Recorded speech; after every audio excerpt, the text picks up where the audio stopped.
Thank you, Mr. President. I am both honored and humbled to present my first ever resolution as state senator before the body today and speak and celebrate the life and legacy of Dr. Martin Luther King, Jr. I'd like to begin by acknowledging the senator from the 37th, Senator Rebecca Saldana, for carrying forward this resolution in years past. I also acknowledge that I present this resolution as no longer the only Black senator in Washington State. I am joined by my colleague and friend from the 44th, Senator John Lovick. While I am sure that both he and I are honored to be here, we know we have work to do to not only look more like the diverse state we represent, but to ensure that Dr. King's dream takes a step forward with every bill we pass, every budget we discuss, and every session we complete.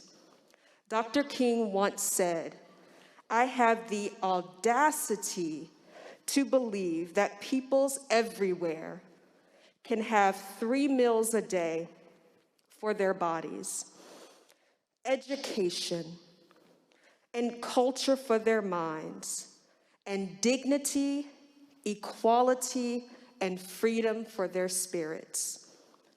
This, I believe, is our charter as legislative leaders. I, too, have the audacity to believe that this is possible for our community.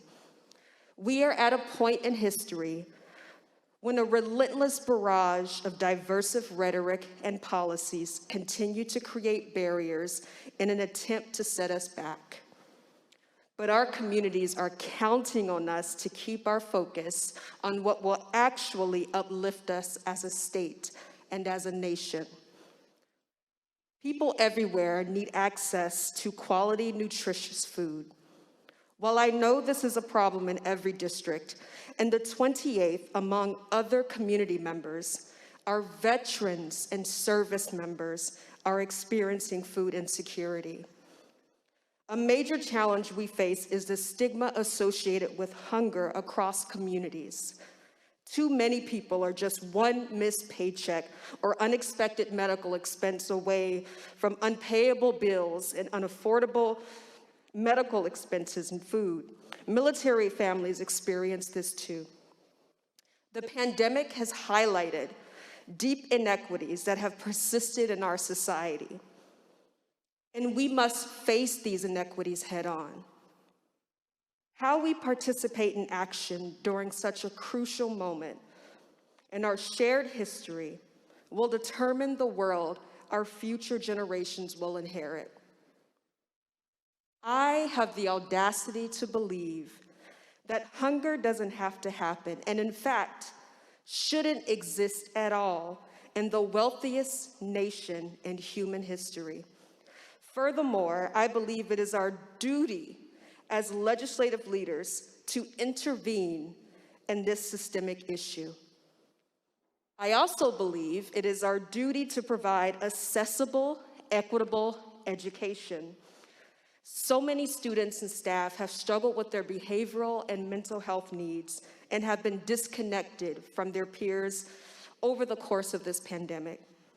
May we continue our creative and urgent problem solving so we can connect them, whether literally with broadband or figuratively with community-based organizations. As a former educator and a mother, I know that education is a tool by which we can bring systemic justice to communities as far and wide as we wish. In a time that has been so incredibly challenging for our students in schools, we cannot be distracted from providing all of our students with what they need. Education is a tool by which we can learn and discuss actual histories. And we need educators that look like the students in their classrooms and curriculum that reflects the histories of all communities, especially those who have been systemically marginalized. Furthermore, while we have made great strides, we still have work to do in liberating our communities so we can actualize dignity, equality, and freedom. We need policies designed to assist and support middle and low-income families by improving their economic conditions. We need policies that give working people a fighting chance at economic prosperity.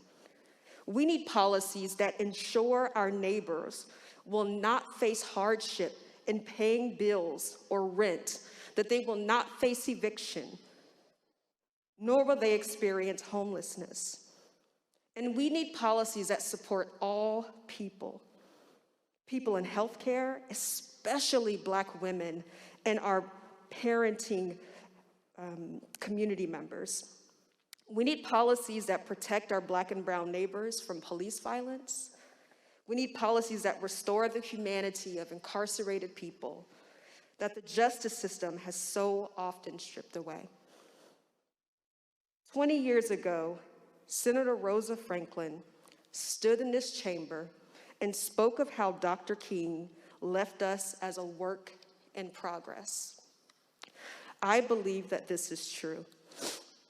Senator Rosa Franklin said in her speech, if I can get to it here, in her 1998 remarks, she said, "Faith, fairness, justice, and equality are not just spoken words, but words that must be ingrained in our everyday lives and practiced in our neighborhoods and communities, in our workplaces, and in our educational institutions."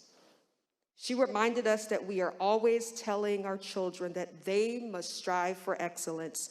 We too need to strive for excellence. The status quo is not good enough.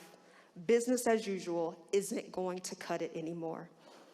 But I have faith that beyond our differences and disagreements, beyond cultural conditioning and past harmful policies, we can work together to confront the challenges ahead together with courage and compassion. Thank you.